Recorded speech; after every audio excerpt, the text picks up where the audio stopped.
मोतबाना गुजारिश कर रहा हूं, उन्होंने ये नहीं कहा। उन्होंने कहा है कि साइफर हकीकत है। जो मीटिंग हुई थी एम्बेसडर के साथ वो मिनटेड है डोनाल्ड लू की। हमारा बयानिया हम उस पर कायम हैं। हम इंपोर्टेड हुकूमत के बयानिए पर कायम हैं। हम गुलामी नामंजूर के बयानिए पर कायम हैं। हाँ, वजाहत उनने ये की कि हम अमेरिका के साथ अच्छे ताल्लुकात चाहते हैं पाकिस्तान के मफाद में। हम महाजराई नहीं चाहते।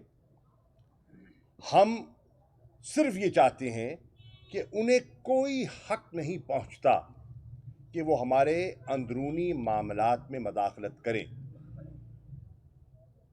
जब हम उनके इंटरनल पॉलिटिक्स में मदाखलत नहीं करते तो उन्हें कोई हक नहीं पहुंचता कि वो पसंद और नापसंद के लोग मुसल्लत करें। ये फैसले का ये इख्तियार सिर्फ पाकिस्तान की अवाम के पास होना चाहिए कि वो किसको लाते हैं, किसको बिठाते हैं, किस पर एतमाद करते हैं। हमारा बयानिया कायम है और उन्होंने ऐसी कोई बात नहीं की। मैं वजाहत करना चाहूँगा। अच्छा सर, इसी के साथ ही उन्होंने ये कहा है कि हमारे खिलाफ जो साजिश की है वो जनरल बाजवा ने की है और हमारी हुकूमत गिराने में जनरल बाजवा ने जो किरदार अदा किया है वो सबसे ज़्यादा जो है ना अहम है। तो उसके बाद वो बाजवा साहब से मुलाकातें क्यों करते रहे, खुफिया मुलाकातें जो करते रहे? खुफिया मुलाकात उन्होंने नहीं की। सदर पाकिस्तान ने ब्रिज बिल्डिंग के लिए मुल्क में जो इस वक्त एक तनाव था और उस तनाव की वजह से जो मईशत बिगड़ रही थी उसको सुधारने के लिए अपना किरदार अदा किया और उन्होंने कोशिश की कि हम आइन के दायरे के अंदर रहते हुए जितने स्टेक होल्डर्स हैं वो पाकिस्तान के इंटरेस्ट को प्रोटेक्ट करें। वो उनकी मुल्क के भलाई के लिए एक कोशिश थी। उनका जो मौक़िफ़ है वो उस मौक़िफ़ पे कायम है।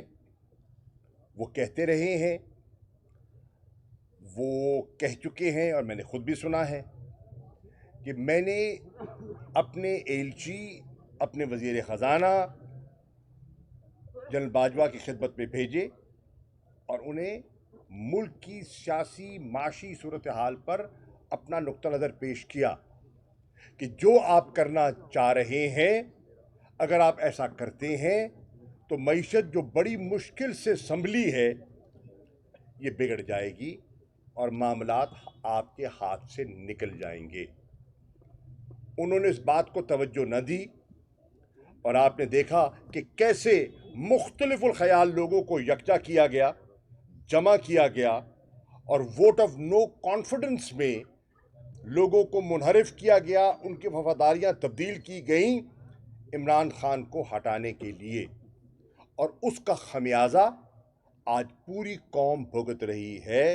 और आज महंगाई जो है वो आसमान को छू रही है और मईशत जो है वो ज़मीन दोज़ हो गई है।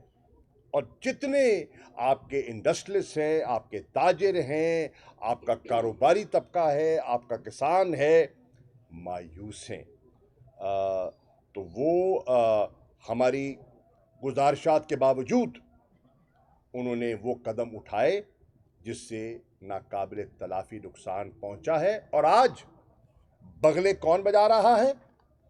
हिंदुस्तान का वज़ीर आज़म। वो कह रहा है कि आज पाकिस्तान पर मुझे कोई चढ़ाई करने की ज़रूरत ही नहीं है। वो तो अंदरूनी तौर पर, माशी तौर पर इतने खोखले और कमज़ोर हो गए हैं कि हमें कुछ करने की ज़रूरत ही नहीं है। और आपने देखा होगा और आपकी नज़र से गुज़रा होगा कि एक इंकशाफ हुआ है कि एक और फॉल्स फ्लैग ऑपरेशन की तैयारी की गई या की जा रही थी जो बेनकाब हो गई। और अगर वो बेनकाब ना होती और फॉल्स फ्लैग ऑपरेशन हो जाता तो उसके असरात मज़ीद मईशत पर और मुल्क की सलामती पर क्या होने थे, बहसीत एक दानिश्वर की आप उसका एहसास यकीनन उसका आप अंदाज़ा लगा सकते हैं। सर इसी इंटरव्यू में उन्होंने ये इतराफ नहीं किया सब है। किसी और को भी टाइम देना। तीसरा सवाल मैं हो तो गया सवाल आपका। करें, मैं तो रोका तो नहीं किसी को। सर इसी इंटरव्यू में उन्होंने बहुत अहम बात जो है ना उसका इतराफ किया है कि जो टीटीपी के साथ मुआहदा था, तो हमारे पास दो रास्ते थे, या तो उनसे लड़ते या फिर उनको हम रीसेटल करते। तो हमने मुज़ाकरात किए और फिर उनको आने दिया। तो आज जो दहशतगर्दी हो रही है, मैं इसकी भी वजाहत कर दूं। तो उन्होंने कहा कि नहीं, इसमें मैंने नहीं। किया। एक सरकारी मीडिया का एक सेल है जो खबरों को डिस्टॉर्ट करता है, जिसको जर्नलिज्म की जबान में स्पिन डॉक्टरिंग कहते हैं। वो जो स्पिन डॉक्टर्स हैं ना, वो इमरान खान के बयानात को मोड़कर अपना मतलब निकालने की कोशिश करते हैं। इमरान खान ने क्या कहा, मैं वजाहत कर देता हूं। इमरान खान ने यह कहा कि 20 साल से जंग हो रही थी दहशतगर्दी के खिलाफ, और उस जंग में पाकिस्तान की आवाम ने बहुत बड़ी कुर्बानी दी। हमारी अफवाज ने, हमारी सिपाह ने और हमारी आवाम ने। हमने बहुत बड़ी माशी कुर्बानी दी।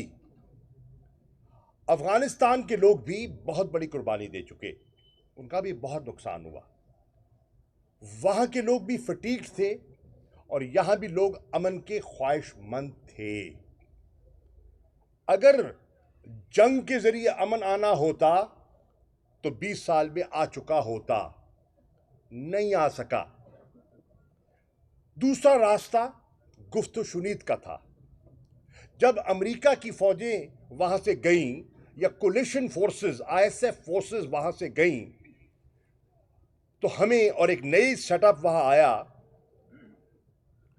उस सेटअप के आने के बाद हमें महसूस हुआ कि हिंदुस्तान का अफगानिस्तान पर जो इन्फ्लुएंस था उसमें कदरे कमी आई है।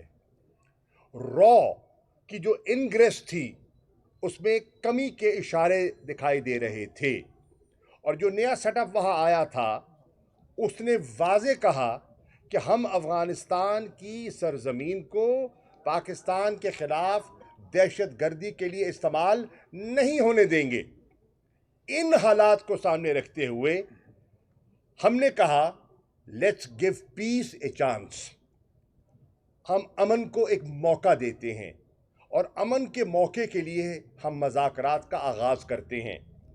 आज वो अपनी नाकामियों पर जो पर्दा डालने की कोशिश कर रहे हैं और सानिया पेशावर की नाकामी का जवाब नहीं दे पा रहे, आज वो मगरमच्छ के आंसू बहाने की कोशिश कर रहे हैं और कौम समझती है उन्हें। आपने देखा कि उस वक्त, और कौम जानती है कि इस मज़ाकरात के मौजू पर पाकिस्तान की मिलिट्री और पाकिस्तान की सिविल लीडरशिप एक सफ़े पे थी।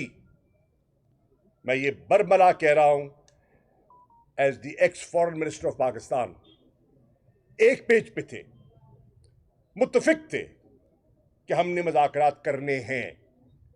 और यही बिलावल और यही शहबाज उन ब्रीफिंग में शामिल थे जिन ब्रीफिंग्स में उनको एतमाद में लिया गया। इन कैमरा सेशंस हुए थे पार्लियामेंट हाउस में, मैं उनमें मौजूद था। पूरी पाकिस्तान की पार्लियामेंट्री लीडरशिप वहां मौजूद थी, उनको ब्रीफ किया गया। और उसके बाद को आगे बढ़ाने का जब वक्त आया तो ये वोट ऑफ नो कॉन्फिडेंस के जरिए मुल्क में सियासी अफरा तफरी पैदा हो गई। और उस सियासी अफरा तफरी के बाद वो बात आगे न बढ़ सकी। अब उनको कौन वापस लाया, सवाल आपका ये है।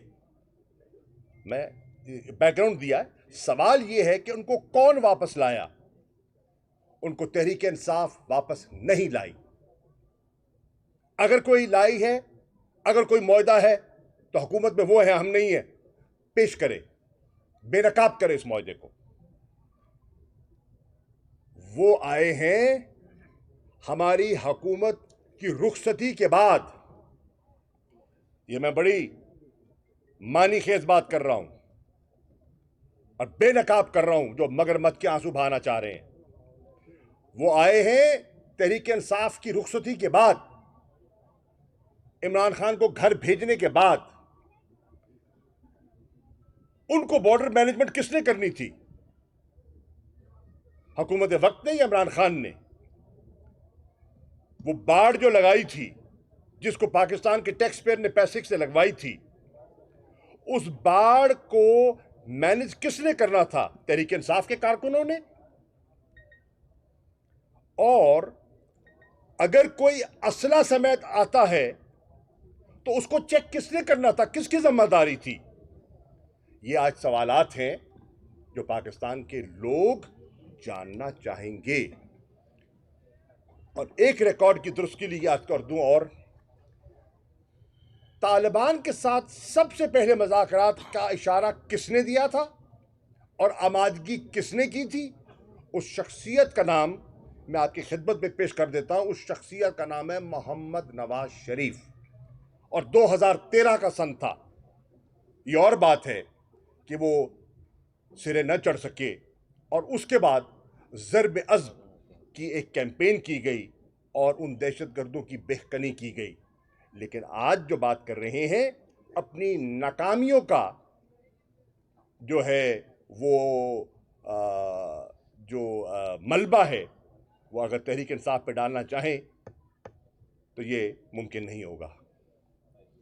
थैंक यू भाईजान, थैंक यू।